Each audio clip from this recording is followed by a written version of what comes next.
Please আমার চোখের সামনে থেকে যাও। ধনী গরিবের মধ্যে কোনোদিন প্রেম হয় না। এটা এটা ঠিক হয়নি। প্রিয়া একটা বার শোনো। বলেন। আই এম সরি প্রিয়া, কাল রাতে আমি যে বিহেভিয়ার করেছি এটা উচিত হয়নি। সমস্যা নেই। প্রিয়া সমস্যা আছে, আমার কথাটা শোনো। বলেন। প্রিয়া আমি সারা জীবন ধরে চাইতাম যে আমার জীবনে তোমার মতো একটা মেয়ে আসুক, তোমার মতো সহজ সরল এরকম প্রাণবন্ত একটা মেয়ে। আমার এটাই এটাই চাওয়া ছিল। বাট বাট আমি তোমার সাথে অনেক মিসবিহেভ করেছি প্রিয়া। আমার আমার বন্ধুদের পাল্লায় পড়ে আমি যে আচরণগুলো করেছি এগুলো ঠিক হয়নি। প্রিয়া তুমি যদি চাও প্রেম বাদা আমি ডিরেক্ট তোমাকে বিয়ে করতে চাই।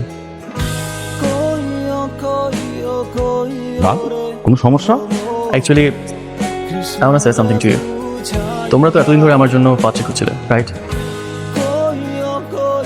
সো এই হচ্ছে তোমাদের পাত্রী। হোয়াট ননসেন্স রাজ, তুমি কি আমার সাথে প্ল্যান করছো?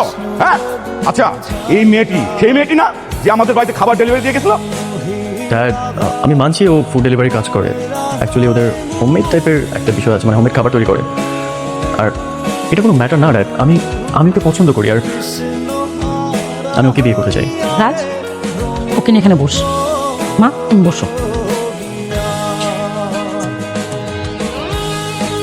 তোমাদের বাসা কোথায়? নড়াইলে, এখানে আজমপুর রেলগেটের দিকে থাকে।